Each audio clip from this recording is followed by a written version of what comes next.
Thanks for tuning in to the Beyond Normal podcast, where we highlight minority business owners and founders, and we use this platform to shed light on their entrepreneur journey.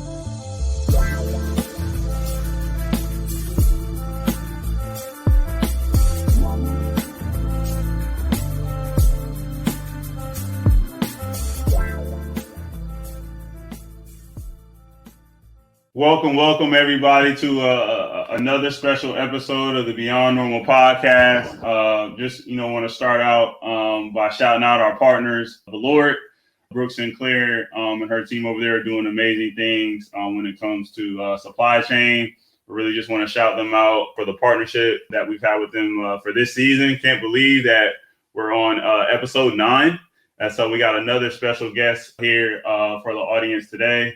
We'll be having a conversation with Juan. He is the founder of MELANENCE, which is out here curating one-on-one introductions to professionals and entrepreneurs of color. They got some AI, they got some amazing things behind that, where they're basing some of these connections off of shared interests, expertise, and goals. But before we go any further, I just want to bring our guest Juan to the stage and get this thing going. So Juan, how's it going? Oh man, I'm going great. Things are really well. Thank you for having me. Excited to be here. Appreciate you hopping on with us for an episode. Gotta make sure that we put that MELANENCE logo up there as well before we hop into things. So we got that MELANENCE right there. Want to make sure that we represent our partners when they come on our platform. But want to start things out, setting the stage for the audience. Give folks a little bit of background about yourself leading up to you starting MELANENCE. Yeah, so on a cold Tuesday night back in 1946. No, I'm kidding. So as you mentioned so eloquently, my name is Juan Young. I consider myself a serial social entrepreneur. I think I have a passion for solving problems, particularly ones that have typically been overlooked. My mom was an entrepreneur. She ran a preschool for 23 years, and she was a director of a preschool for 23 years, and I was assistant director for a preschool. And growing up, I never really thought that that we were entrepreneurs. I just knew that mom didn't work for anyone else, and she had her own business. And so I kind of learned really early on about the ebbs and flows of entrepreneurship, what it took to be an entrepreneur, how to run a business, the risk of running a business, but then also how lonely entrepreneurship can be, if you are not surrounded, with entrepreneurial minds and you don't have a strong entrepreneur ecosystem. My mom passed suddenly, and I was left to run a business at the age of 22, and a lot of people around me were not entrepreneurs, and so couldn't really relate to the struggle of being an entrepreneur and having to still get up every day even if you didn't feel like it. And so that experience kind of shaped a lot of who I am today and kind of my thought process. And as I look back, I'm a founder who has created communities, a lot of different communities, whether that was in college, whether that's through doing food festivals. Community has been a really big thing for me. And as I started to grow my startup and get into this entrepreneurial lane, I knew that community was going to be a big piece of that. So, my back, that's kind of, without going in all the nitty gritty details, that's kind of my background, man. I've been part of this entrepreneurial ecosystem and really about this entrepreneur life for as long as I can remember. Worked in nonprofits for a little bit as well. 10 plus years in the nonprofit sector, working with youth leadership development training. And so again, I think some of the same things that I've experienced in my life, there's some common themes. And I think, one is working with and in communities that are typically underserved, working with and for communities that are typically underestimated, and leveraging the power of community and education as kind of the great equalizer. Thanks for that incredible breakdown, Juan. And from what I was hearing just throughout, you giving us that background, I appreciate it. That network piece is big for you. Obviously, like you said, the nonprofit space. But then I think it's cool that you mentioned you had an entrepreneur. You kind of had a viewpoint into that at a very early age. You didn't know what it was called, right? But you just knew, hey, Moms was a hustler, right? She never had to work for anybody. So it's incredible hearing people really tap into those stories. But you touched on it. We don't know what it's labeled as, right? Seeing that, the local, we had bodegas from where I'm from growing up north. Like seeing those people, right? Those are entrepreneurs, the laundromat owner, right? We didn't label them that way. And so they weren't necessarily positioned for us to be like, oh, that's something I can go into. But that's exactly what it was, right? That entrepreneur spirit, it was right there in front of you. And you tapped into it at an early age without really knowing what you were tapping into. Yeah, I mean, the reality is like that. It kind of my mom got pregnant with my younger brother, and she was a supervisor at a post office. And she got pregnant, and she said that God told her to quit her job and to start a preschool, right? So like this idea of taking risk of, my mom was making really good money at the post office, right? And now she's about to have this new little baby boy, and to quit your job and that security that comes along with it, that's so I saw, I kind of understood that, right? How to leverage risk, how to go after your dreams. But then it also opened my eyes to like when you talked about the bodega, right? Like everything that we look at, we interact with. There's somebody who owns that, right? I started looking at vending machines different. I started looking at gumball machines different. I started looking at arcades differently because I'm like, wait, somebody owns this. This isn't, you start being as opposed to being a consumer, you start to see like, oh man, I can actually own this. I could actually do this. And you start looking for those opportunities. So I think early on, definitely my mindset started changing where we started to start looking for some of those opportunities. And what were the gaps? So, thanks for that, Juan. Incredible kickoff to this conversation here. Shout out to the moms. We just had an incredible month, right, where we're acknowledging some incredible, female founders. Beyond normal, we were pretty much on a tear in terms of making sure we recognize as many of those female founders out there, mompreneurs, which you just highlighted. They're out there. They're doing incredible things. I want to transition now to MELANENCE, right? You created this platform, this idea. Tell us a little bit around, what was that initial moment that sparked the idea that you knew this where you wanted to spend your time and adding value for people looking to expand their networks? Yeah, so actually, MELANENCE started off, the MELANENCE that you see today is a different version of MELANENCE. And I think one of the things that's important for people to know and understand that, my pivot game is strong, right? And, pivoting, a lot of people see pivoting as a weakness or failure. But I think pivoting can be a superpower, especially for entrepreneurs. I originally launched MELANENCE as an online education company.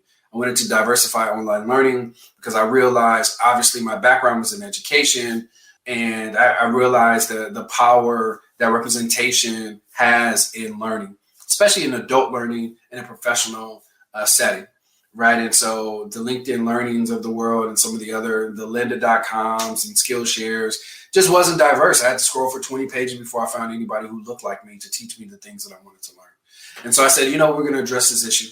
And like most first-time founders, who especially the ones who are non-technical like myself, what I said was, I got to find developers, right? I found this problem. This problem is so huge, so massive. I have to go find some developers. And so I found some developers. My wife agreed that we could pull some money, out and to get this thing developed. And, that is one of the number one mistakes, is to take a problem that a founder experiences and try to multiply that problem and say that everybody else experiencing that problem as well. As I started to, you create this product and you just know that everybody's going to love it, and then you launch it, and then you realize that you didn't talk to customers and you didn't validate that idea. And so I spent a lot of time and a lot of money building a product without any sort of validation, without talking to any customers. And when I started talking to customers, what I realized was the pain point that people really were having was they didn't know where to find the individuals directly to get the answers that they needed. They were looking to connect with other people. They were looking to build community. And so we were building a platform to teach them things. And people were saying, there's an abundance of content. We need to know the people who has the information. We don't want to learn from the just gurus. We want to know from people who are actually doing the work.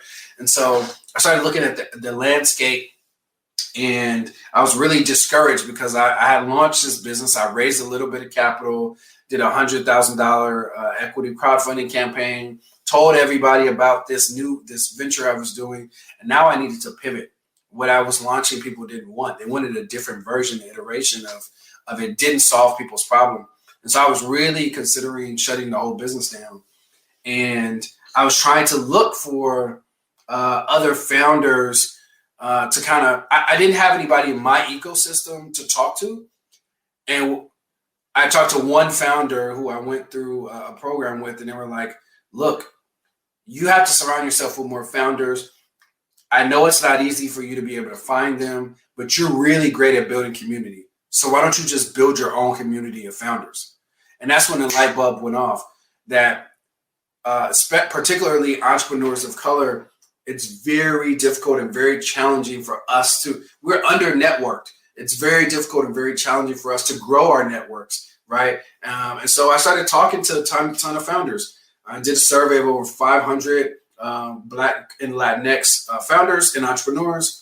Asked them what are the things that they're struggling with their business when it comes to expanding their business, sustaining their business, growing their business.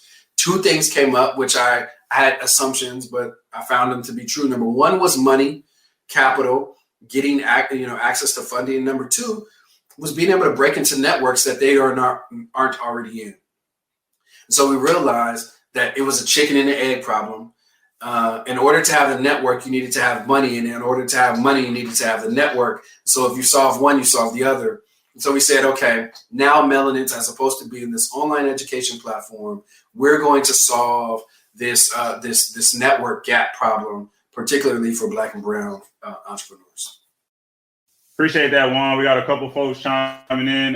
Brooke chiming in. Again, a shout out to moms. A good job with benefits. You spoke to leaving that for that opportunity, but I wanted to get into, we actually had two people chime in. Brooke again on the pivot game is strong there with you, Juan, referencing that you went into it with that assumption. You thought your pain point was their customer's pain point, but you were quickly able to pivot.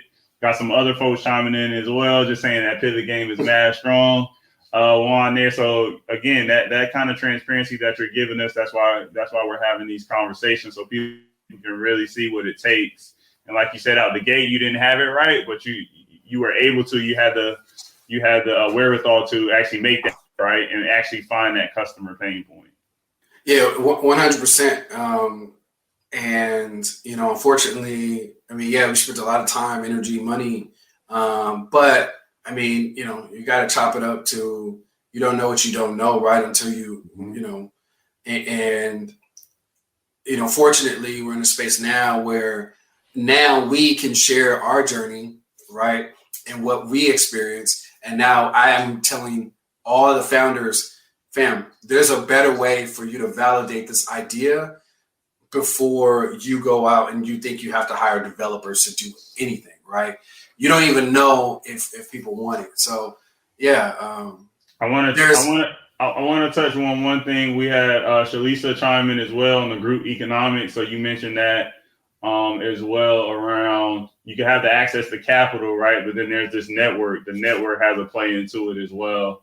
And, we've actually had some VCs on this season, and they've spoken to that as well, where that network is just as valuable, right? As having, the raw tangible currency. Yeah. But I want to go back to your point, because it seems like you were about to dive into something there around, how should founders be truly like validating their business and finding that pain point of their customers? Any suggestions there?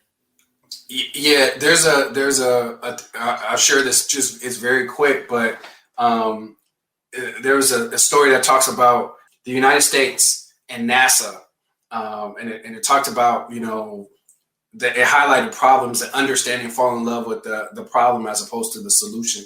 And when you fall in love with the problem, it gives you an ability to look at the infinite number of solutions and be able to find out the most efficient way to solve that problem.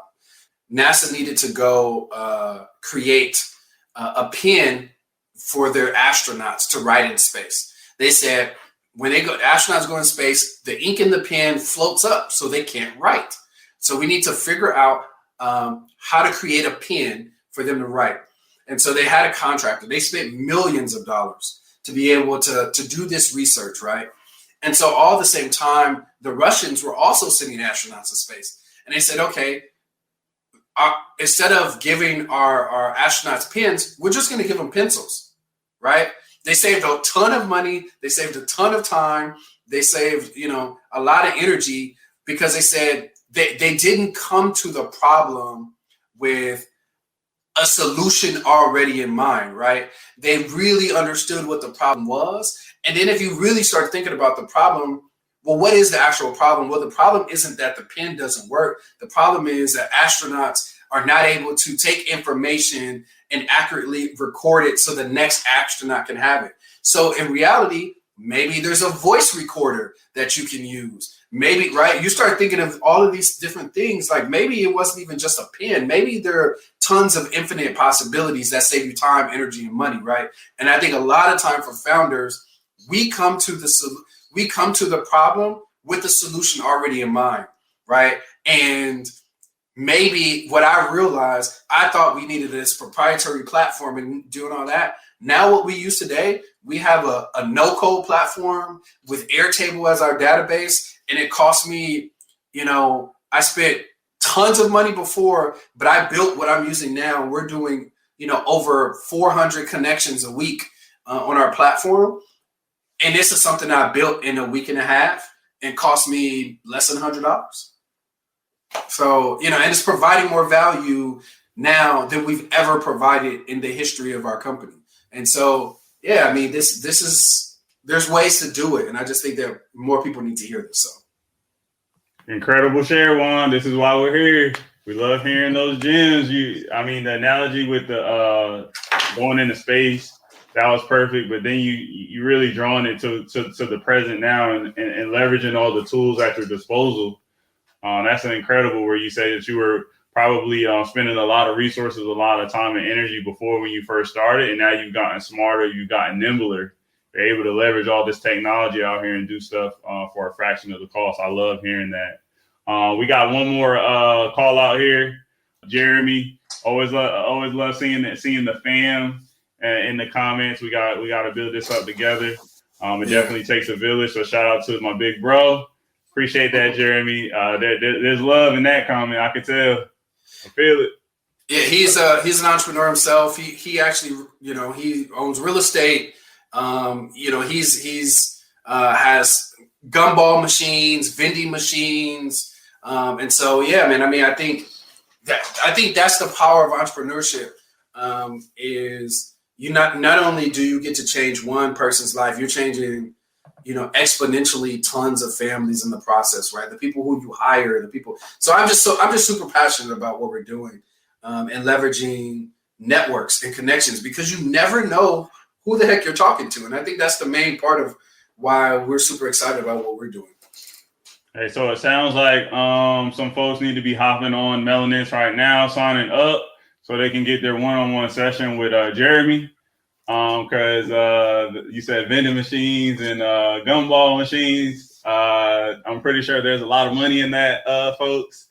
So if you can, just go ahead and sign up for MELANENCE right now and start those conversations with Jeremy so we can get to this bag.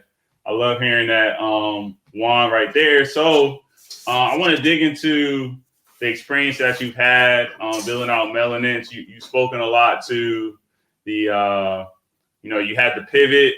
You're figuring things out, but what's that one thing that you learned throughout this entire process that you wish, you could hop in a time machine and go back and tell your younger former self to remember, keep top of mind when it comes to starting your own business?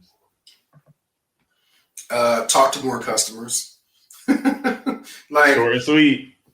Talk to more customers. You can talk to more customers than you think you need to talk to, right? I think that's one thing. And then the second thing would just be build community. Because, if we look at for instance, we look at Clubhouse, right? Clubhouse is, to me, a textbook way that founders should be looking to try to build their product, right? What Clubhouse does, they say they are in beta, right? But they have millions of users, right? But part of it is they build what people tell them to build. Every week they have a townhouse where people submit questions. And guess what they're doing? All they're getting is R&D. That's research and development. They're popping into rooms, listening to people talk. People are submitting all suggestions to them. The users are telling them what to build. And so when they come to the townhouse, the Clubhouse town halls, they say stuff like, well, we don't get a lot of requests for that. We don't get, right? So they're prioritizing what people are asking for. Obviously, they have a roadmap. And so I just think that talking to customers, especially in the very early stages, consistently, I think is really important. I think you have an idea, of what you build, right? And not so. And I want to clarify this. If you listen to your customer and your customer's telling you exactly what to build, you'll be all over the place. But what you want to do really, really, really well is to continue to ask your customers what problems they're experiencing, and then give them your proposed solution and ask them how that solution is solving that problem, right? And so you're listening to their problems. You have an open ear. Hey, this is not working. Hey, when I'm a moderator on stage, this is what I'm seeing. Hey, when I'm listening, it's hard for me to hear. Hey, there's low bandwidth issues. Okay, great. Well, we have an idea of how we're going to be able to solve this. And let's try it. Let's ask you, hey, we fixed this issue. How is that working? Let us know how it's fixed. So I just think talking to more customers and building a community, because your community actually could be your moat, right? That's your defensibility. Clubhouse the tech is not amazing. It's nothing crazy about the tech. It's very spotty and all of that. But what their moat is who's on Clubhouse, right? Who's engaging with Clubhouse, right? The people that are using it. And I think a lot of people can leverage community a lot more to be their moat and to be more defensible for their company. I love that. We had Derek chiming in. Good point. It's a free think tank. Completely agree. The more feedback, the better. Would you say that, Juan? Is there such thing as too much feedback? Not at all. I mean, I think there's few people like Steve Jobs.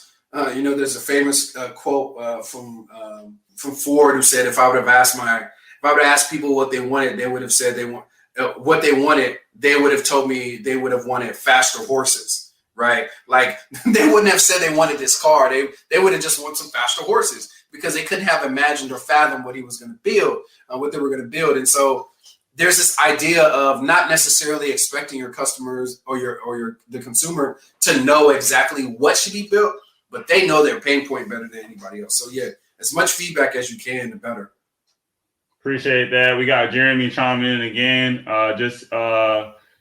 Shalisa, Jeremy chiming in. This podcast is dope. You definitely earned a subscriber, so appreciate that, Jeremy. Jeremy is got the chats flowing, so it's always good to have our guests engaging. And then as well, again, Derek with the free think tank, powerful there. And then Shalisa as well. The problem first approach is so valuable, and she actually noticed that you mentioned that on the MELANENCE IG.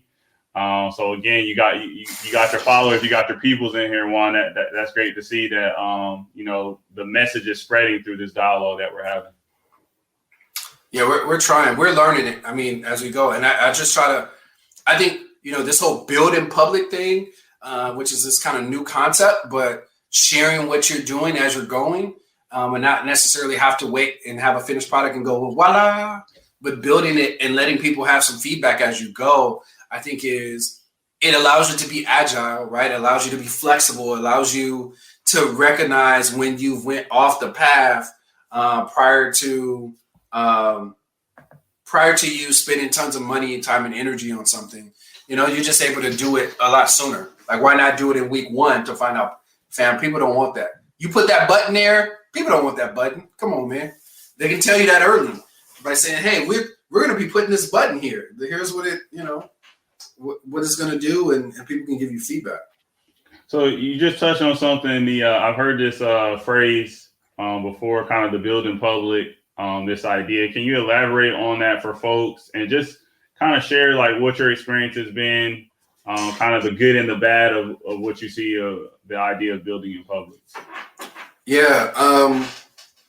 So, I mean, I'm not like an expert in it, but like my version of it, one of the things that we've tried to do with our community is, we openly post our company's goals, right? And so like we'll say, hey, in the next 30 days, here are the things that we're hoping to accomplish. So like people can look at them like, hey, I'm looking to onboard a CTO. I'm looking to, we're looking to grow our users from, 1,000 to 2,500.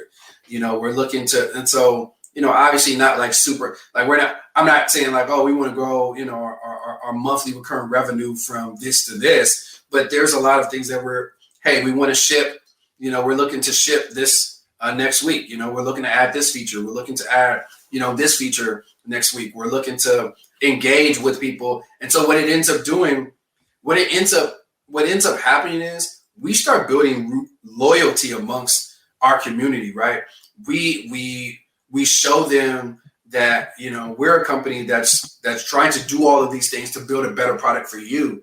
And they actually get really invested in helping to see us win. Like, they want to see us win. They'll say, hey, I know somebody who does that, right? So it's like a collective thing. And I think everything about MELANENCE is about community and about us leveraging our collective genius to move the culture forward. And so we're a part of that as well. So that's been, honestly, it's been really great.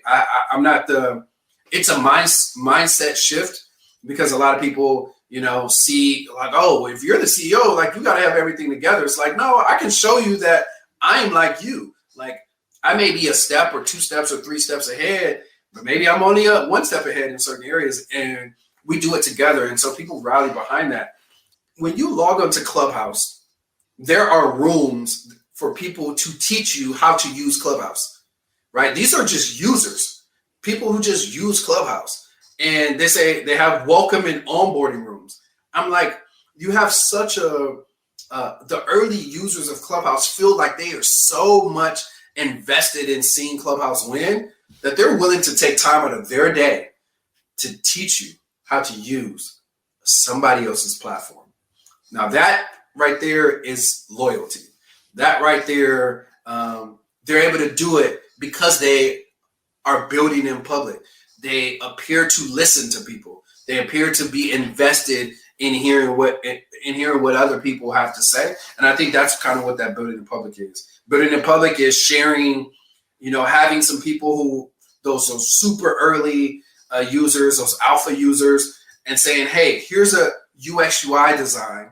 Before we start building this, let me get feedback on these Figma prototypes so you can take a look at it. We want to hear what you think. Let's, how would you use this? How, and getting feedback from them. And I think that's crucial, right? Because it allows you to only build what people want. And there's in one of these books I read, I can't remember which one, but it says 80% of the value is in 20% of the features. And they use an example of like Microsoft Word. And it said, when's the last time you've ever scroll down and click the format tab and scroll down to the third, line, all the close to the bottom. And then it has like 4 other drop downs. If you really think about Microsoft Word, if you really think about Excel, if you really think about, think about your iPhone, how many features do you use on your iPhone, right? Most of the value comes from your ability to take your pictures, your ability to check your email, right? Like the screen size of the phone or whatever. And so if 80% of the value comes from 20% of the features, having conversations and building in public with the users is going to allow you to cut out all the fluff, because that's time and money, right? And nobody has that, right? And so, yeah, that's my perspective on it, and that's what's building in public has helped us to be able to save a lot of money on this second go around.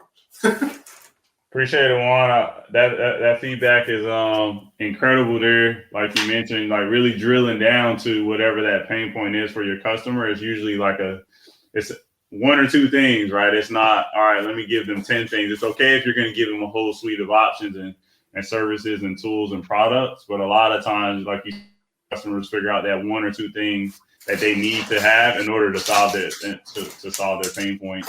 So incredible. You're dropping gems. We got engagement.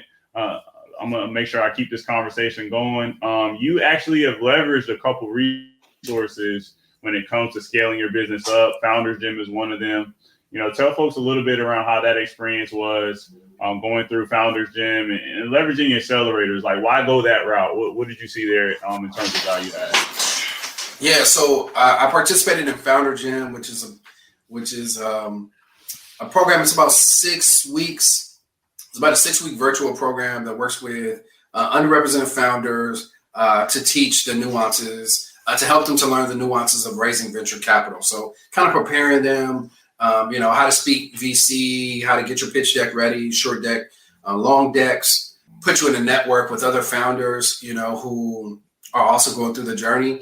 And it was an amazing experience. I mean, I learned a lot from the instructors and the individuals who came to teach us. But most importantly, to be honest, and I talked to tons of people who've been through the program, one of the biggest values that I got from that program was being in the company of other founders. I mean, we had 50 people in our cohort from all over the world. And so when you think of, being able to network with, those individuals who are going to go out there, they're going to build some relationships with some great people, that's what it's all about. For that cohort, I was the person almost after every session, I would stay on. I would ask them, hey, can I stay on? Because you all talked to us for an hour and a half, but I want to talk to everybody else in the cohort. So I would stay on. They would say, they would give me the Zoom. They'd make me the admin for the Zoom for that session. And I would stay on and I would talk with everybody who wanted to talk. I wanted to learn more about what they were building. I wanted to hear about, what they were going through. I wanted to build relationship with them. So when they go raise their, $5 million round, when I asked them for a warm intro to that VC or to those angels, they're not looking at me like, who are you again? They know who I am because I've built relationship and rapport. And so, I think that was huge. I think that a lot of these accelerators and incubators, there's been a lot that has popped up, particularly that are focusing on founders of color. But I think, we have to look at this. Some of them give capital. Some of them, are grants. Some of them take equity. And so I think that we just really have to think about the network, right? And how you can leverage that network, because, capital is one thing, but I'm a firm believer that capital can only get you so far. Relationship, you will need relationship and community at every stage of your business, right? It doesn't matter if you're a founder who just thought of an idea, all the way up to IPO and after IPO. Like, you're going to always need a network. You're going to always need to leverage relationship. And so wherever you can find ways to grow that relationship with some amazing individuals at every stage of their journey, right? You need to have people who are in front of you, but then you also need to have people who are behind you, who you're pouring into, because you can learn a lot as well. Like, we also as humans need to be pouring into other individuals, and you get something really great out of that as well. Like, we've seen it. Like, we have the data to show from how we've been matching and pairing people that this stuff works, and people see a lot of value in it. So appreciate that insight there. Actually, our partners, our sponsor for this season, Velour. I know that Brooke has gone through Founders Gym. She's been an incredible advocate for it, and like you just mentioned, just being in a cohort, being amongst other entrepreneurs, founders like yourself, and it's really a global program. I can only imagine what the network, effect of, having fellow founders who know what your business does in Africa, who knows what your business does in Asia, all these different parts of the world. That's an incredible factor that you probably can't even put a dollar amount on it, right? You just know it adds that value. You feel it every single day. 100%. Got it. So before I get to one of our sponsor questions, I wanted to kind of have you break down the process for folks who are looking to engage with MELANENCE. Like, walk them through like what happens at from sign up to when these these one-on-ones start to happen. Like, walk us through that process. Yeah. So MELANENCE is so how I even just talk about MELANENCE when I'm having conversations with investors and et cetera. So MELANENCE leverages machine learning to curate warm introductions to warm professional introductions. We can, that in it, and they say, and if I was going to pass the grandma test, when they say that, say it in a way that your grandma can understand. MELANENCE is a professional matchmaking service. That is exactly, and for lack of, I can use a whole lot more words, but that's essentially what we do. We are looking at, to me, I think we are us, and it's starting to happen a lot of different places. I'm starting to see some services like this pop up, but we are essentially making it easier for people to build meaningful connections online. And so fundamentally, the way that networking is set up, just social media in general is set up for you to always be thinking about what you can take and never think about what you can give, right? And so what that means is I am always, someone told me this and I was like, this makes a lot of sense. How social networking is set up now, it's a lot of people. So it's you searching to go talk to people who don't want to talk to you, and a bunch of people trying to talk to you who you don't want to talk to. That's people's experience, right? That's LinkedIn. It's you trying to connect with people who don't necessarily want you to be part of their network. And then there's people who sending you messages who want to talk to you, get on your Calendly, who want to connect with you to learn more about what you're doing, who you don't really want to talk to, right? And so if that's all that we're going through, and that's what's happening on all these platforms, how do we change that? Like, how do we get that so that we're building really meaningful connections? And to the people who have information, who's looking to give game away, and the people who need the game can connect. And what I found is, number one, you can't leave it up to us to determine who we meet with. Because if you leave it up to us, we've all been conditioned based on how social media works to go after certain types of individuals who we believe is going to provide the most value, right? And so what does that look like? What is a person's follower count, right? What's the quality of the images on their social media?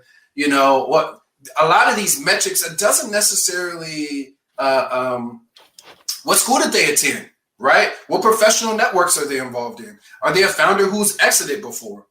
Here's another one. Are they even in my industry, right? And what we have found is there's only a couple degrees of separation. And so I'm saying all this to say, and I'll explain how it works for us.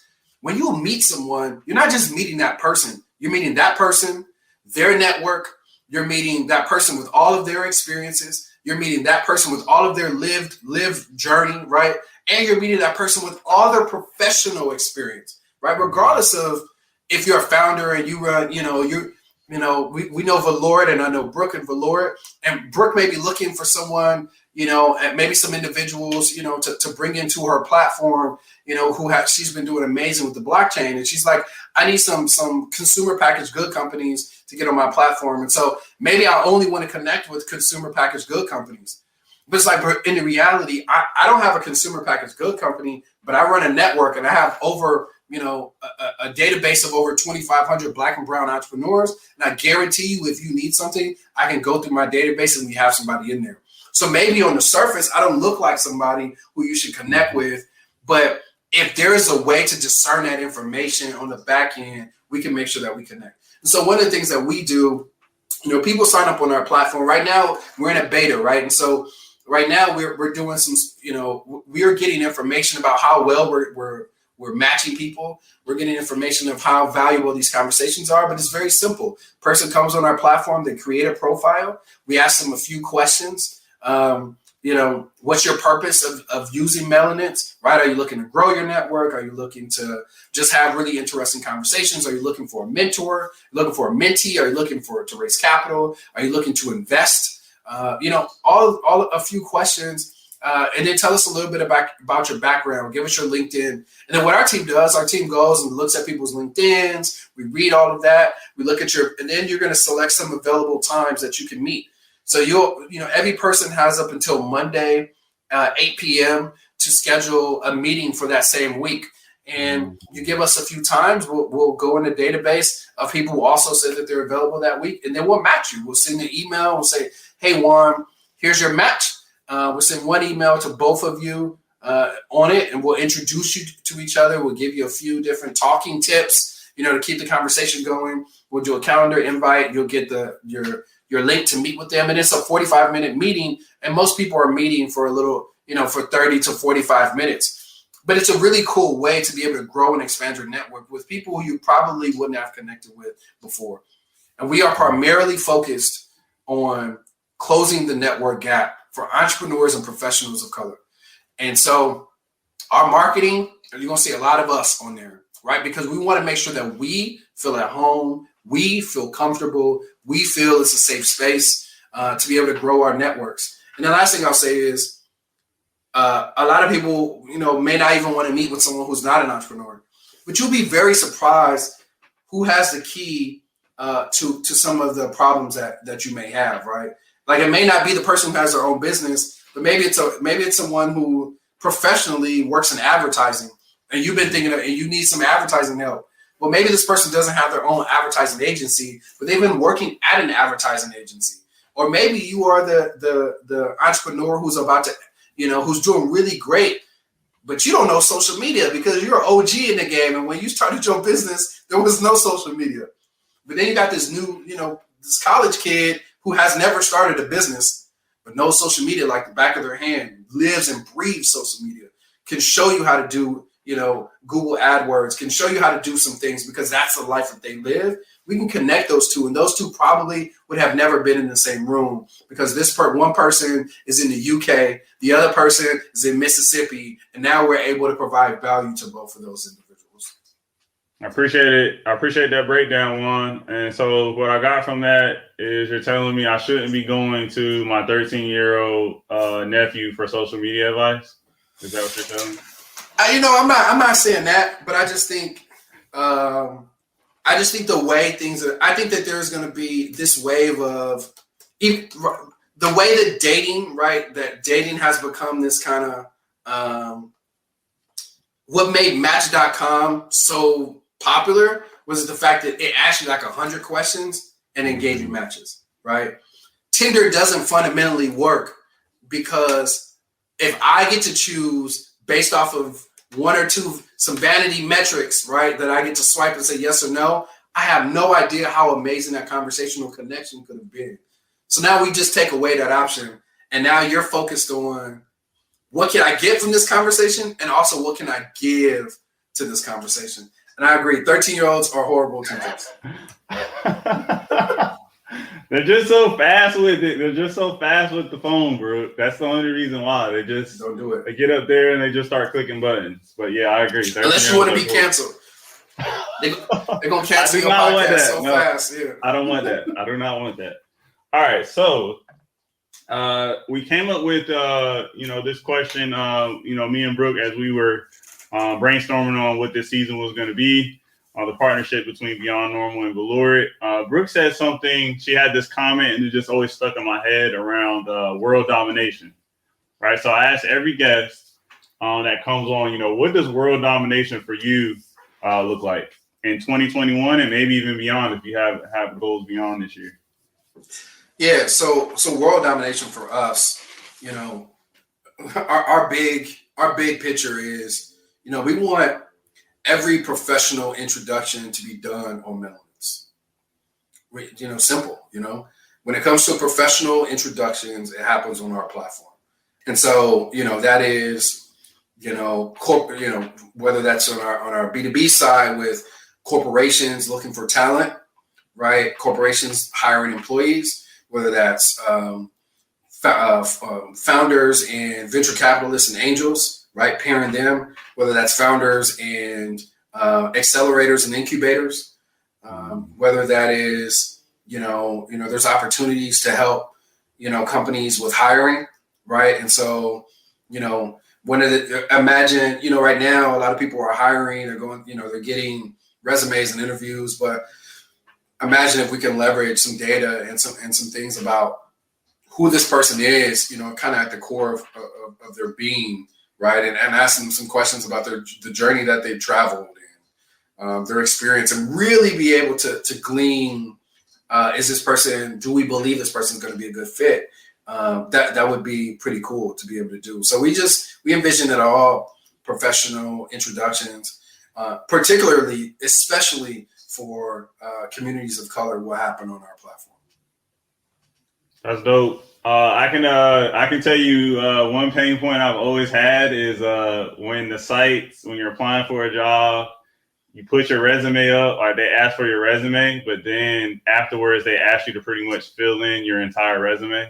That's like, I don't know why it gets on my nerves, but that is just the one thing. It's just like, that is like one of my pet peeves, and I see it time and time again. So thinking outside of just, founders networking, but seeing how corporate America B2B, how they can leverage it, there's definitely some opportunities there.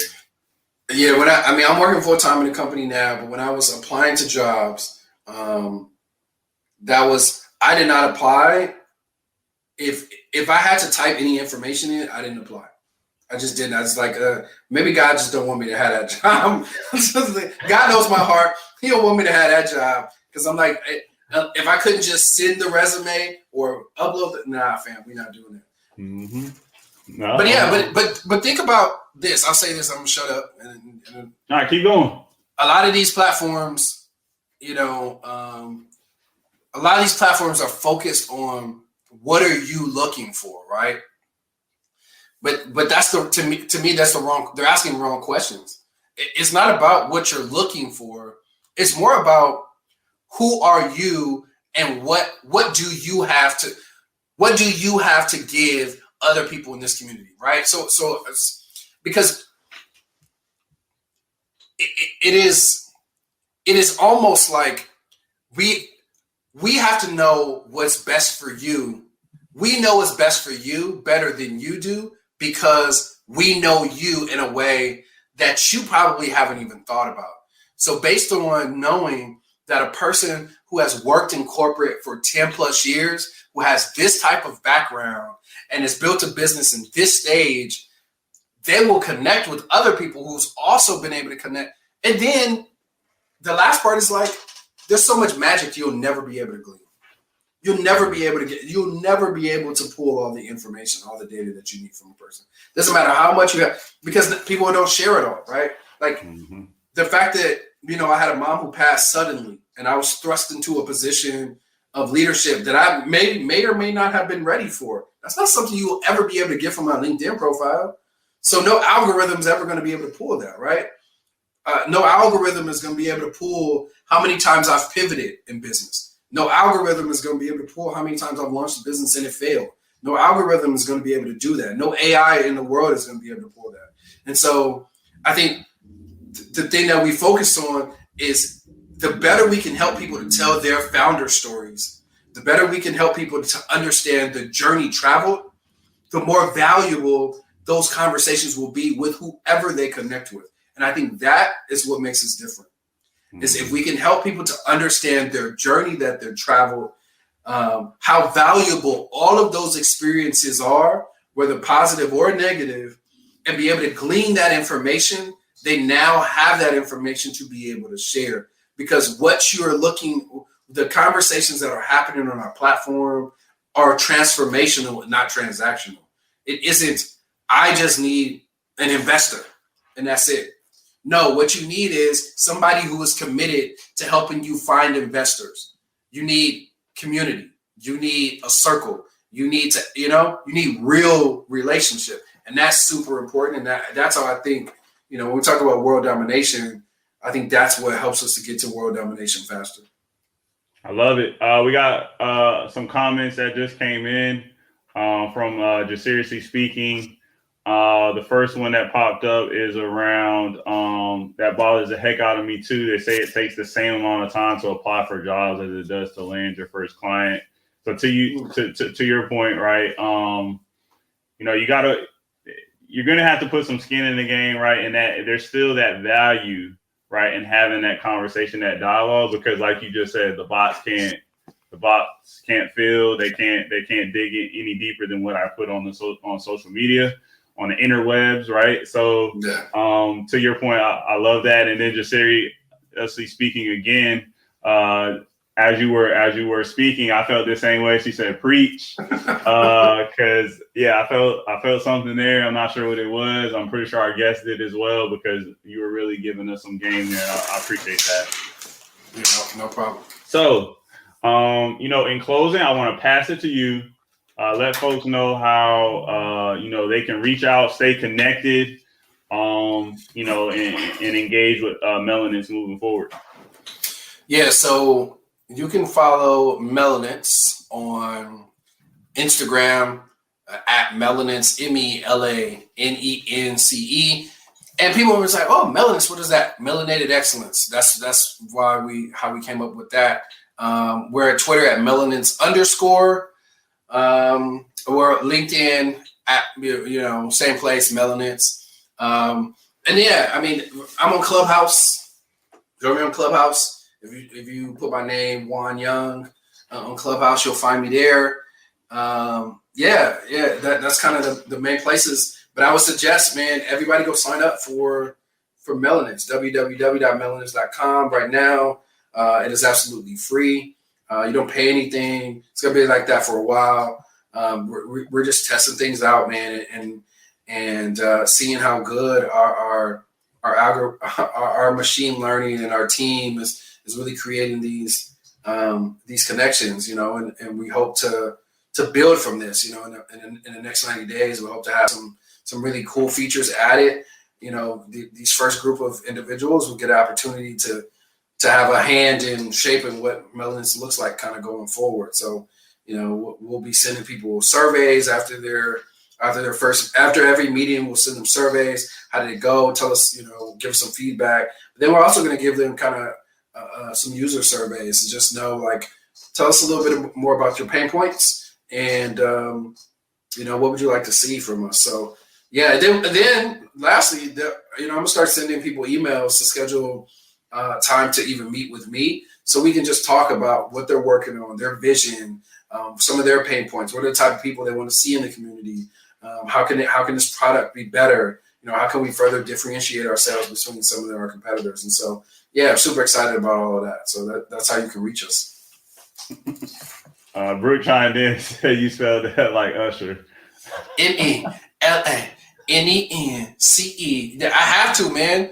Do you understand trying to call people on the phone and Melanie, who? No, Melanence. So yeah, I've had to learn how to spell it. That's the only way. It's kind of like in my crooked letter, in my crooked letter, what is it? I don't know. Humpback. What I will say is that Brooke chiming in as well, LOL. I will say Melanence. I'm not sure how much time and energy you put into picking that name, but it really rolls off the tongue well. I don't know why. It sounds powerful when I say Melanence. So I appreciate you picking that name and having that focus on, talent of color. Like you mentioned, whether you're looking for a job, whether you're an entrepreneur, you're building this platform for folks just looking to connect overall. So again, everybody sign up at Melanence today to expand your network, melanence.com. Juan is all about feedback, right? So we've heard that throughout this entire interview. He wants the feedback, the more the merrier. And he specified the different ways you can reach out. We'll definitely make sure we put some of those social handles on the streaming platforms as well for folks to easily have access to Juan and his team. But again, I want to thank you, Juan, for sharing your story. It's been an incredible hour. You dropped gem after gem. These are the interviews I like to be a part of, because then afterwards it makes it easy when I have to, find those sound bites and those snippets to get out to the world to draw them to the bigger video conversation. But again, thank you for hopping on as a guest. Thanks to the viewers for tuning in to the Beyond Normal podcast. Everybody have a great day. All right now. Thanks for tuning in to the Beyond Normal podcast. We can be streamed across all major streaming platforms in addition to YouTube. Come back again.